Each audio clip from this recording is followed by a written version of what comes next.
Pues buenos días a todos nuevamente. Ahora continuamos con el segundo panel del día de hoy, que se trata sobre procesos de adquisición de bienes y servicios.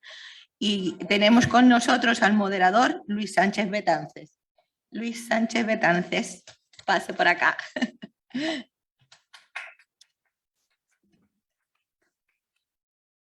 Gracias. Buenos días. En cierto sentido y como cuestión de privilegio personal, resulta que en este panel está dominado por la República Dominicana porque somos 3 dominicanos los que estamos participando en esto. Claro, yo estoy aquí desde el 1950, aunque no lo aparento. Y eso pues me satisface mucho, sobre todo por la calidad de los compañeros que van a participar. La primera presentación va a ser por el compañero Rafael Augusto Heredia Santos. Él es licenciado en Derecho, graduado magna cum laude por la Pontificia Universidad Católica Madre y Maestra en la República Dominicana, magíster en Derecho Administrativo y Regulación Económica por la misma universidad y máster en Contratación Pública por la Universidad de Castilla-La Mancha, España. Actualmente funge como abogado de la Dirección de Investigaciones y Reclamos de la Dirección General de Contrataciones Públicas de la República Dominicana. Y lo dejo entonces con Rafael.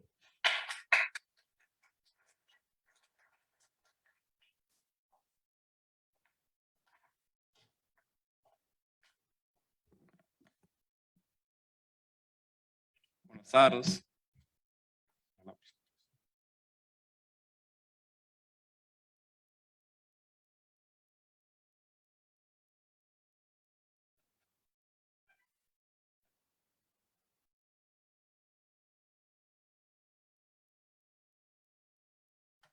Bueno, tal y como mencionaba el licenciado Betances, mi nombre es Rafael Heredia. Para mí es un placer estar acá en el día de hoy. Primera vez en Puerto Rico, la Isla del Encanto, y de verdad que nos sentimos encantados. Agradecemos nuestra participación a todo el comité organizador y en particular a la profesora doctora Miriam Ibanega, así también como a la profesora en República Dominicana Yasmín Cerón Castro.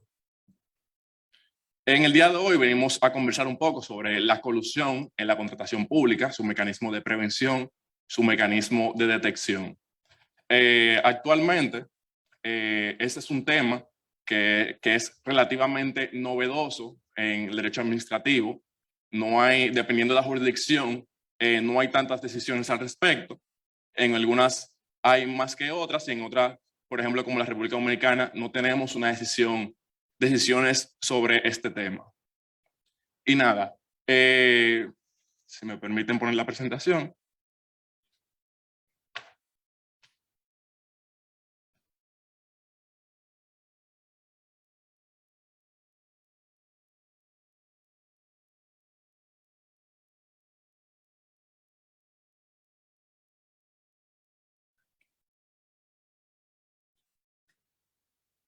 Pues acá la tenemos. Como le mencionaba, vamos a hablar sobre la colusión en la contratación pública, su mecanismo de prevención y de detección. En primer lugar, antes de hablar un poco sobre este tema, es preciso remontarnos un poco a la evolución de la correlación entre el Estado y la sociedad, algo que la profesora Ibanega mencionó en su conferencia inaugural, y es que básicamente el Estado de la administración pública, como hoy la conocemos, ha evolucionado desde su concepción hasta el punto de que esa administración que en un inicio era parte del Estado liberal no se concibe ya hoy en día, sino que con la evolución el Estado ha adquirido diversos apellidos, por así decirlo. Hoy en día hablamos de un Estado republicano, democrático, de derecho, regulador. En ese sentido, la transformación del Estado del siglo XIX, marcada por una separación entre el Estado y la sociedad, donde la sociedad se encontraba sujeta a la propia dinámica y donde sobre la sociedad era que discurría la totalidad de la actividad económica y social. Eso es un Estado liberal. Luego el Estado pasó a ser un Estado social en el cual, producto de las desigualdades, el Estado entra en acción y trata de proteger, siendo garante de las condiciones básicas de las personas. Trata de corregir las desigualdades sociales y posteriormente, producto de la globalización, de la industrialización, el Estado tiene que retirarse, como se mencionaba en la conferencia inicial, porque el Estado no daba abasto así solo para suplir todas las necesidades de la ciudadanía, sino que en los ciudadanos y los agentes privados tenían especializaciones que el Estado no tenía y por tanto este tiene que retirarse y servir como regulador de los servicios públicos ofertados por operadores económicos. Entonces ya en esta última etapa estamos hablando del Estado garante, aquel Estado en el cual si bien no suple un servicio público determinado, este garantiza que ese servicio se le ofrezca a la ciudadanía y este regula la calidad de ese servicio, así como también cómo se da esa calidad, la competencia dentro de ese servicio que se está prestando. Entonces, ¿cómo vinculamos esto de Estado garante a la colusión, a la contratación? Bueno, la contratación pública es un mecanismo para la adquisición de bienes, obras y servicios, y precisamente cuando el Estado se retira, el Estado tiene que acudir a los agentes privados para poder suplir esa necesidad, como he mencionado. Entonces, ese mecanismo de contratar, de poder convenir con el agente privado es a través de la contratación pública. Es un mecanismo de aprovisionamiento de bienes, obras y servicios con fines públicos y también, además, es un instrumento que tiene un alto impacto en el desarrollo de la economía de los países, toda vez que en ella incide una confluencia de factores normativos, económicos, políticos y sociales. Asimismo, la contratación pública permite la inversión eficiente de los recursos públicos y el alcance de las mejores condiciones de calidad y precio a la hora de contratar con el sector privado. Ahora, ¿cómo el Estado alcanza esa mejor condición de calidad y precio a la hora de ejecutar su presupuesto y contratar con agente privado? Bueno, pues es a través precisamente de la libre competencia. La libre concurrencia o libre competencia es un principio que se encuentra vinculado a uno de los principales objetivos del procedimiento de selección de contratistas, y es que a través de la libre competencia se permite generar la mayor participación de oferente posible. Entonces, dentro de los procesos de selección encontramos que la contienda entre esos distintos oferentes para ganar la contratación resulta imprescindible para asegurar la máxima competitividad y con ello la adquisición de servicios de alta calidad y precios bajos. Y así también se liberan recursos económicos para satisfacer otras necesidades. Cuando el Estado está requiriendo una determinada necesidad, como la remodelación de una carretera o de un hospital, y el Estado contrata acude al mercado para suplir esta necesidad y se le presentan diversas ofertas, el Estado posiblemente tenía un presupuesto de 200 millones de pesos o 200 millones de dólares, pero cuando convoca este proceso, fácilmente que uno de los oferentes puede ofertarle debajo de su presupuesto y, por ejemplo, la empresa adjudicataria puede ser por 150 millones y esos 50 millones que no se adjudicaron pueden servir para otra utilidad. Entonces, la finalidad de garantizar la libre competencia, aquí podemos ver que el Estado actúa con un doble rol. Primero, el Estado garantiza libre competencia del mercado nacional, del mercado normal, y en segundo lugar, también garantiza la libre concurrencia dentro de un mercado particular que es el mercado de la contratación pública, en el cual el Estado funciona como consumidor. Ahora, ¿es la libre competencia un estado natural del mercado? En principio debería serlo. Sin embargo, cuando vamos a examinar, por así decirlo, el mercado, verificamos que en el mercado existen diferentes empresas, diferentes personas. Cualquier persona tiene un derecho a la libre empresa. Ahora, ese derecho a la libre empresa que ejerce un agente privado, también lo ejerce un segundo agente privado. Entonces, hay veces que los intereses de esos agentes no son que el Estado satisfaga correctamente esa necesidad, sino que es un enriquecimiento propio del agente privado. Y a veces un agente privado se sobrepone sobre otro agente privado basado en la ley de más fuerte, quién tiene más recurso económico, quién tiene mejor relación. Entonces, esa libre competencia no es un estado natural en la contratación pública. Existen diferentes prácticas, en particular prácticas anticompetitivas, como es la colusión, que por su terminología en inglés también es bid rigging, que consiste en aquella conducta anticompetitiva mediante la cual dos o más empresas posturas u oferentes llegan a un acuerdo entre sí para no competir en el marco del procedimiento de contratación convocado por la administración y así resultar adjudicada a través de una alteración de competencia y de libre concurrencia. Entonces, llegado a este punto, debemos hacer una distinción. ¿Qué es colusión y qué es corrupción? Bueno, la colusión es una relación horizontal entre oferentes. En situaciones normales, se supone que los procesos de licitación, los procesos de contratación, cada licitador que va al proceso debe de competir de manera independiente. Sin embargo, estos se ponen de acuerdo y alteran esa competencia dentro de ese proceso. Ahora, en la parte de corrupción, esto implica una relación vertical entre el licitador y el funcionario que está encargado de la contratación, entre la agente adquiriente. Dependiendo de la jurisdicción en la que nos encontremos, la parte de corrupción, esa relación vertical, también va a poder ser denominada colusión vertical o colusión simplificada o agravada. En algunas jurisdicciones, la convención entre el agente adquiriente y el agente privado, que es licitador, es un ilícito penal que es castigado con multas y hasta con penas de prisión. Sin embargo, acá nos vamos a limitar a la parte de la colusión, esa relación horizontal entre proveedores que asisten al proceso de contratación.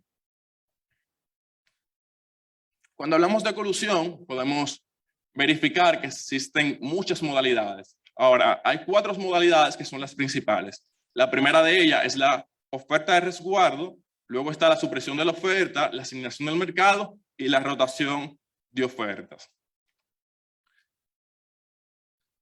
La oferta de resguardo, que también se denomina oferta complementaria, es cuando en un proceso de licitación hay 5 empresas, por ejemplo, que quieren participar en el proceso y las 5 están coludidas, tienen un acuerdo entre sí para ver quién va a ganar la licitación. Pues resulta que todas presentan oferta, pero 4 de ellas o son muy altas, que superan el presupuesto de la contratación, o son muy bajas, que no se pueden justificar, o simplemente no cumplen con los criterios establecidos, con los requerimientos establecidos en el pliego de condiciones. Entonces, esas 4 ofertas no tienen la mínima posibilidad de resultar adjudicadas. Pero cuando la institución contratante ve 5 proveedores, pero en realidad simplemente tiene una sola opción donde elegir. Y aquí no es la institución contratante quien siquiera está eligiendo esa adjudicación, sino que ya fueron los proveedores que se pusieron de acuerdo y básicamente la institución no tiene ninguna otra opción que adjudicarle a ese único proveedor. Luego tenemos la supresión de oferta, que es en un caso contrario. Es cuando agentes privados no se presentan en la licitación como deberían, o simplemente se presentan y luego retiran su oferta ya presentada en el marco de la contratación. Asimismo, también se encuentra la presentación parcial.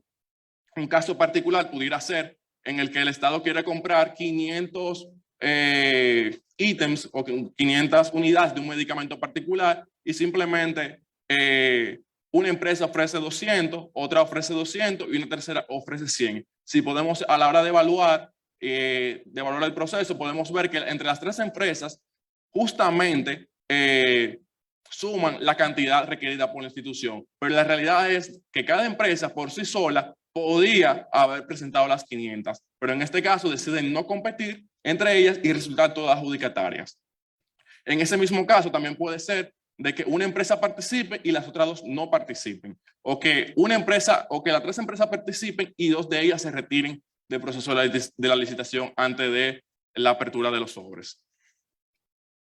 Luego tenemos la asignación de mercado, que esta consiste en una distribución, reparto, ya sea por la geografía, por cliente o por producto, entre empresas de un mismo sector con la finalidad de no competir. En este caso podemos verlo cuando empresas que pertenecen a un mismo sector, vamos a suponer el mercado automotriz para comprar un vehículo, se reparten en la geografía nacional. Por ejemplo, X empresa va a participar nada más en San Juan, X empresa nada más va a participar en Bayamón, X empresa nada más va a participar en otra municipalidad en específico. Pero también se puede dar que esas empresas acuerden licitar por instituciones particulares. Por ejemplo, una empresa A nada más participa para los procesos de adquisición de vehículos que convoca el Ministerio de Salud Pública. Una empresa B nada más para los procesos del Ministerio de Turismo y así sucesivamente.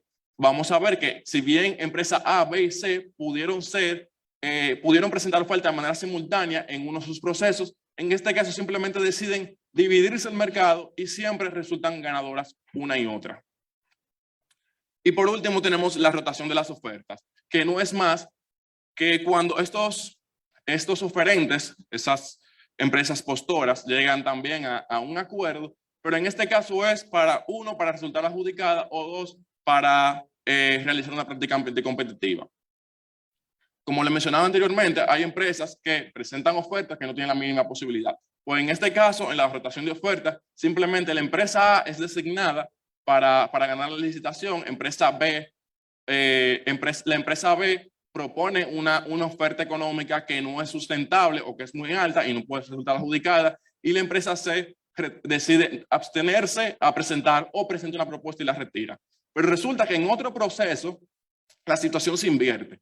La empresa B es la que presenta la propuesta, la empresa A es la que la retira y la empresa C es la que no cumple. Entonces aquí vamos a ver un comportamiento en el cual se rota la forma en que se lleva a cabo la ejecución de la práctica colusoria, de esta práctica anticompetitiva. Existen ciertos factores que son facilitadores de la colusión. La colusión en parte se facilita por un mercado concentrado, es decir, un mercado en donde existen pocas empresas. Es bien sabido que a menor cantidad de empresas o a menor cantidad de personas, por así decirlo, va a haber una mayor posibilidad de ponernos de acuerdo o de ponerse de acuerdo. No es lo mismo ponerse de acuerdo entre 3, 4 personas a que ponerse de acuerdo entre 500 personas. Entonces, cuando yo tengo un mercado concentrado que nada más tengo 3, 4 empresas que son las únicas que me pueden ofrecer un producto en particular, entonces existe una posibilidad de que ese mercado pueda existir una colusión entre esas empresas, porque ellas lo que van a intentar es ponerse de acuerdo, aumentar los costes, es decir, presentar ofertas más altas para así entonces generar más riquezas propias. También se encuentran las compras repetitivas, cuando el Estado compra repetidamente lo mismo.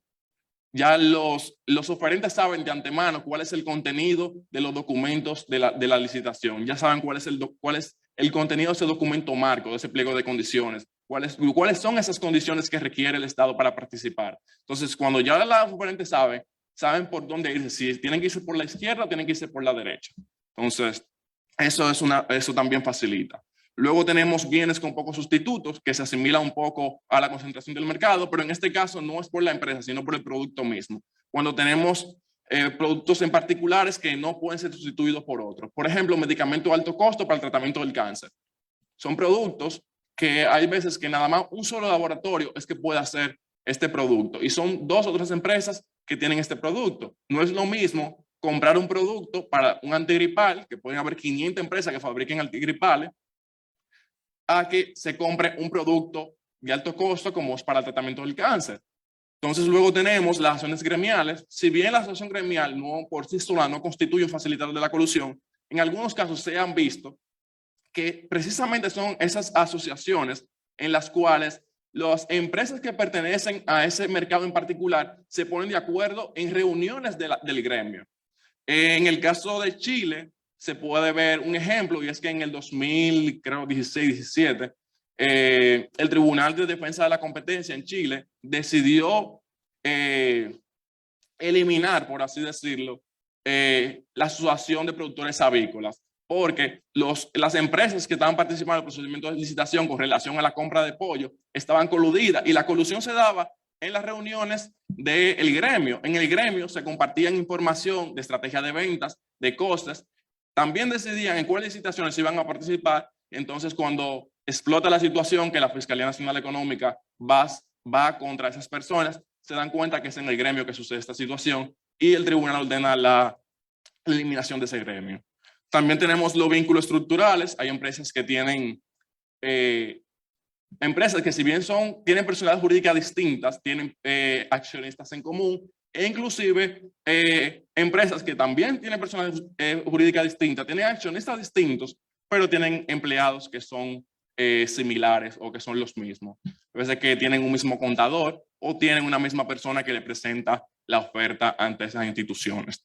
Por último, otro factor es la barrera de entrada. Si la institución contratante establece requerimientos innecesarios en un procedimiento de contratación X, entonces vamos a cerrar las puertas a esas empresas emergentes. Entonces, mientras más abierto sea el proceso, entre más competitivo sea el proceso, mucho mejor para la institución. Ahora, si ponemos requerimientos necesarios, va a ser todo lo contrario.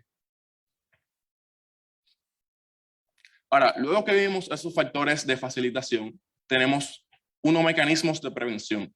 Estos mecanismos de prevención han sido recomendados por la OCDE, por la Organización para la Cooperación y el Desarrollo Económico. Parte de estas recomendaciones, inclusive ya la han dado anteriormente en los paneles anteriores, pero también aquí se comparten. Lo único que con una mirada más específica. Está la recopilación de información. La planificación dentro del proceso de contratación es sumamente importante, porque la planificación es que la institución va a saber si está convocando un proceso para la compra en el cual el mercado está concentrado, que existen pocos proveedores, y tengo que hacer una evaluación de precisamente esa documentación, a ver si ciertamente no están coludidos, pero también en la planificación es que yo establezco los requerimientos en el pliego de condiciones, y es donde también puedo hacer un análisis de mercado, puedo hacer una consulta pública, puedo hacer procedimientos de consulta, de llamados, para saber cómo se maneja el mercado. Luego, otra recomendación es la maximización de oferentes. Entre mayor oferta se presente, mucho mejor para la institución. Asimismo, están los criterios de evaluación y adjudicación. Estos tienen que ser sumamente claros. Deben ser específicos, debe saberse de antemano que el proveedor debe saber de antemano cuál es su posibilidad dentro del proceso. Si tenemos criterios de adjudicación o de evaluación que son oscuros, que no son claros, entonces hay empresas que no van a participar porque entienden que ese proceso en particular simplemente él no va a resultar adjudicado de ninguna manera, que él entiende que puede estar amañado ese proceso. Entonces, entre más claro el proceso y que el proveedor pueda evaluar, mira, yo tengo tal posibilidad de ser resultado adjudicado, presento mi oferta técnica y cumplo. Ahora vamos a suponer que el criterio de evaluación es menor precio.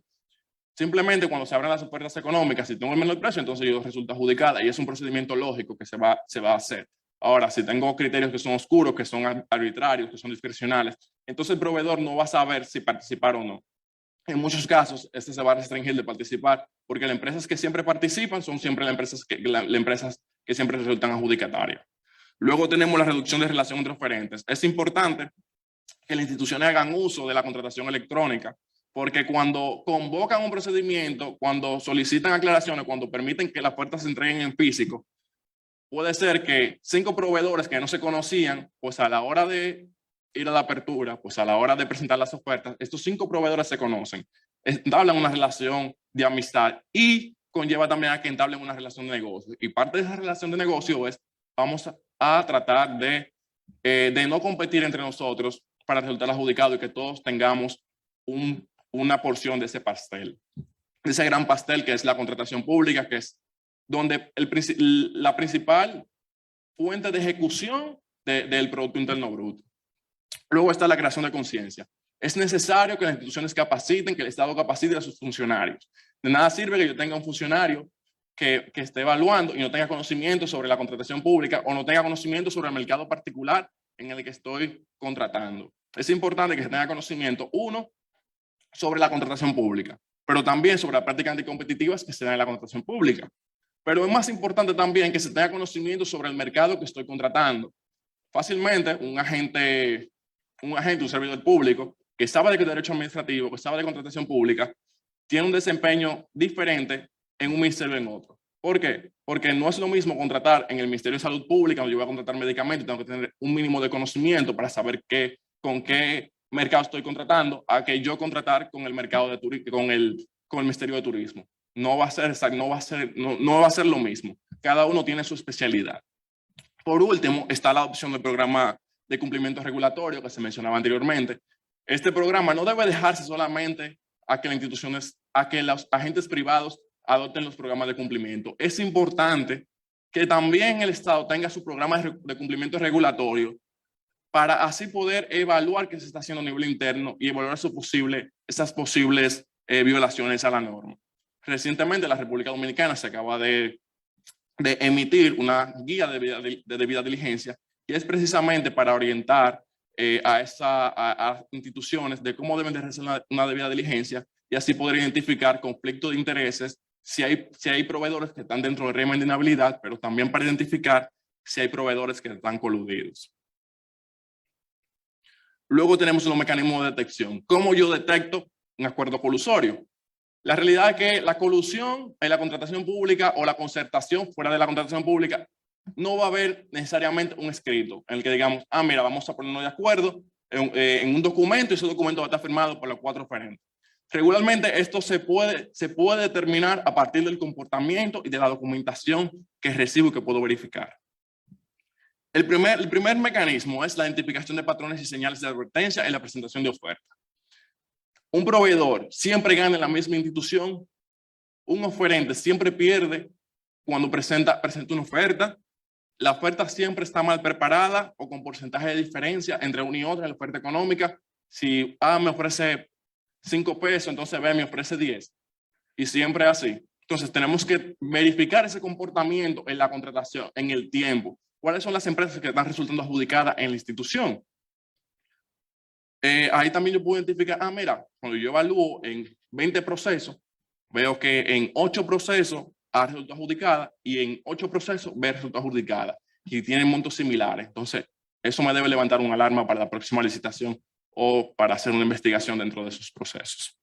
Luego está identificar patrones y señales de advertencia de la documentación presentada. La documentación que se prepara. Hay veces que los proveedores por la rapidez cometen errores. Presentan la misma oferta, presentan ofertas separadas, pero que fueron preparadas de manera conjunta, de manera simultánea. Pues en esa documentación podemos ver que cometieron el mismo error ortográfico para escribir una palabra. Podemos ver que cometieron el mismo error de cálculo. También podemos ver que utilizaron, por ejemplo, la misma compañía aseguradora y esas fianzas tienen una numeración secuencial, pero también se puede verificar que se utilizó el mismo notario público, por ejemplo, y que se emitieron en la misma fecha. Entonces, todos esos elementos que podemos ver en esas ofertas son indicios de una práctica colusoria que debe levantar una alerta para nosotros seguir investigando en esa documentación. Luego está la afirmación sospechosa. Un proveedor, si en la documentación, o sea, en una entrevista, me hace referencia a la estrategia de mercado de otra. Obviamente se supone que si son empresas distintas, competidoras, no tiene por qué tener información privilegiada o información sensible de esa otra empresa, como pueden ser sus costos, su estrategia de venta. Y por último está el sistema de alerta. La implementación del sistema de alerta con diferentes variables, ya sea por accionista, por socios, también pueden ayudarnos a detectar la colusión.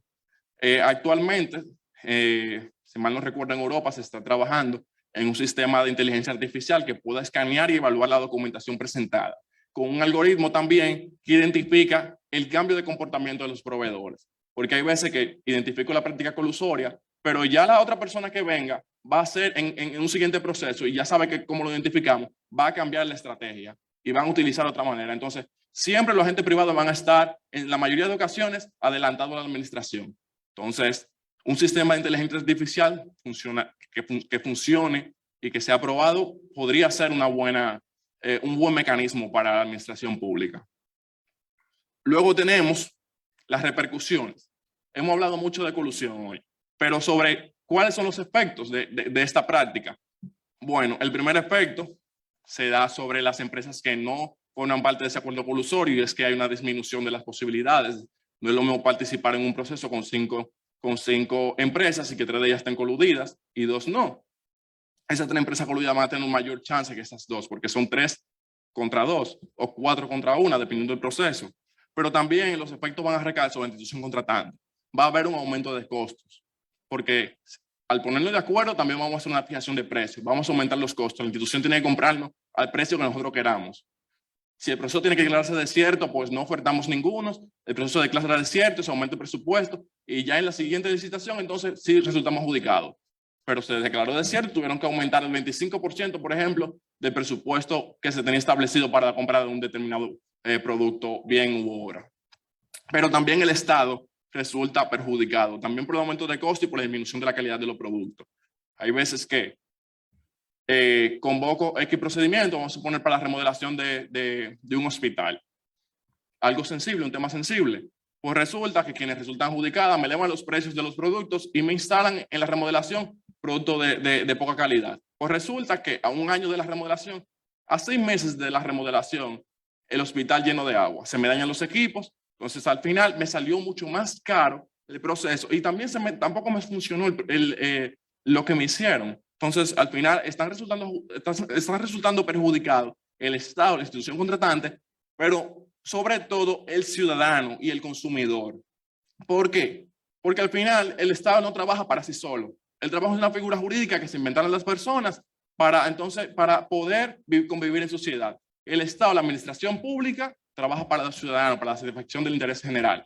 Entonces, al final, si tengo empresas que trabajan para ellas mismas, que no le interesa el interés general, que le interesa es el enriquecimiento propio de ellos, por así decirlo, que se fuña a todo el mundo, yo quiero ser rico. Entonces aquí vamos a tener ciudadanos que van a estar afectados. Por ejemplo, con el caso de la pandemia y las mascarillas. Si compramos mascarillas y no funcionan los elásticos, que cuando nos la ponemos se quitan, pues resulta que las mascarillas no sirven y la gente se contagia. Ya ustedes pueden saber. Eso también contribuye a la inflación y la destrucción de la economía social del mercado. ¿Cuáles son los retos, desafíos y nuestras recomendaciones? Pues la prueba de la colusión es un poco complicada y por eso nosotros establecemos que la cooperación interinstitucional entre el órgano de la contratación pública, el órgano de la defensa de la competencia y el Ministerio Público es recomendada y creo que es vital. Porque hay veces que para probar un acuerdo colusorio hay que realizar un registro de morada, hay que realizar la denominada allanamiento, para nosotros poder incautar equipos electrónicos, dispositivos móviles o para incautar computadoras, y ahí es que vamos a poder ver en esa documentación, en los correos electrónicos que se compartieron a las empresas, que hubo un acuerdo. También está la implementación de mecanismos para la comunicación de indicios. Yo como institución, si veo indicios, ¿a quién le comunico? Entonces es bueno que quede claro cómo deben de proceder las instituciones ante la identificación de indicios. Y luego está la implementación de programas de clemencia o de delación premiada. Estos programas de delación premiada debilitan la estructura colusoria, precisamente porque cuando se realiza un análisis costo-beneficio, el proveedor coludido o el proveedor que quiere dar el chivatazo, dice, me sale más barato, me sale mejor delatar que me descubran y me sancionen. Entonces luego está también la desestimulación de formación de un nuevo acuerdo. Pues resulta que hay 5 empresas coludidas. Para ellos aceptar una empresa más, una sexta empresa, van a tener que tener mucho cuidado, porque no saben quién es la sexta empresa. Y puede ser que esa sea precisamente la que delate el acuerdo de colusión. Y luego está el reduce los costos del proceso de investigación. No es lo mismo que la administración tenga que iniciar desde cero, desde una simple denuncia o de simple indicios, para identificar, para poder probar la colusión. No es lo mismo que, mira, en la oferta económica o en la oferta técnica verifiqué múltiples indicios, tenían errores de cálculo, tenían errores ortográficos, tenían las mismas fechas, y de ahí abro una investigación y tengo que hacer todo un proceso investigativo para poder entonces probar la colusión. No es lo mismo a que venga un oferente que está coludido, que forma parte o que tiene conocimiento del acto colusorio, y me presente la documentación, me diga, mira, tú tienes que investigar por aquí, por aquí, por acá. Entonces ya la administración sabe cuál es el acuerdo colusorio, en qué consiste el acuerdo colusorio, y también sabe cuáles son las pruebas que requiere. Para terminar, culmino con esta reflexión final, y es que consideramos necesario contar con mecanismos lo suficientemente fuertes y capaces para prevenir, controlar y sancionar los abusos e ilegalidades que se pueden presentar en el marco de la contratación estatal, a fin no solo de incentivar la competencia y proteger los bienes y valores constitucionales, sino también para conciliar el interés general con los intereses de los particulares y asegurar el derecho de los consumidores, que somos nosotros los ciudadanos. Ello implica un beneficio en términos de eficiencia, eficacia, que tanto se ha hablado anteriormente, asimismo como permite llevar a cabo una gestión apropiada y transparente de los fondos públicos, genera confianza en los ciudadanos, en la administración pública, esa confianza que al inicio de las conferencias previas se hablaba de que muchos ciudadanos no tienen confianza en la administración, por X o Y razón. Pues como contamos con mecanismos lo suficientemente fuertes y capaces para detectar la colusión, la administración tiene la posibilidad de retomar esa confianza o de recuperar esa confianza que el ciudadano había perdido.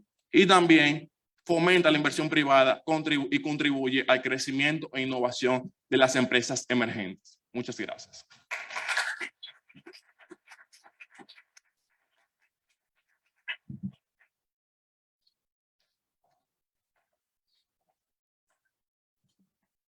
Yo reacciono brevemente a lo que ha dicho el compañero, y cuando digo de reaccionar realmente es comentar, ¿no?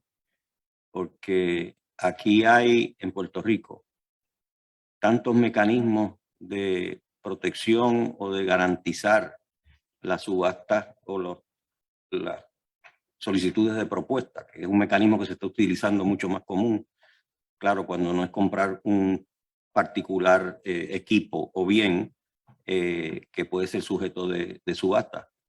Pero igual que en República Dominicana, el tema de la corrupción gubernamental es endémico. Y esto a pesar, contratar con el Estado en Puerto Rico requiere una cantidad de información que produzca y verificar si pagaron las pensiones, verificar si uno de los accionistas ha sido convicto, es decir, una serie de mecanismos, incluyendo lo del registro único de licitadores, donde se acumula toda la información para el que interese contratar con el Estado. Y aún así, la corrupción es rampante.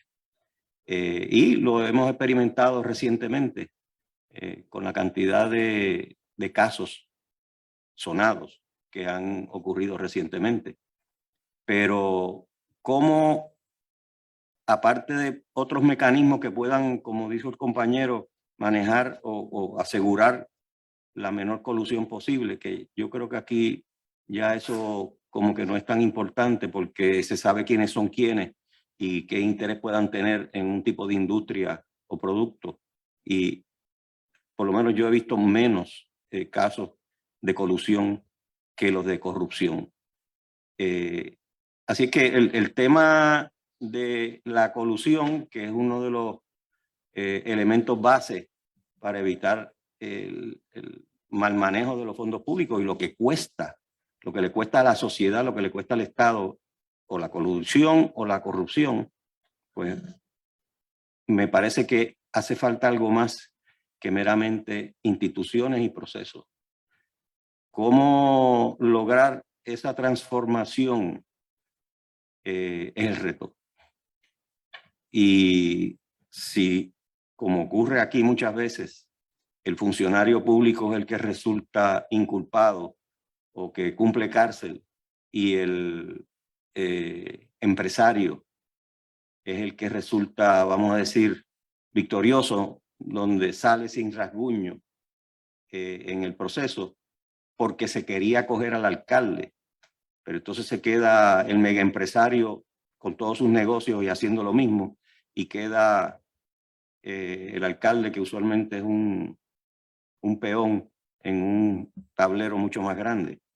Pero de todas maneras ese es mi comentario, porque se frustra uno en el sentido de que haya tanto mecanismo y tantas limitaciones y tantos impedimentos, y ello no obstante mantiene un sobrecargo enorme en la adquisición de bienes y servicios por parte del Estado. Le corresponde entonces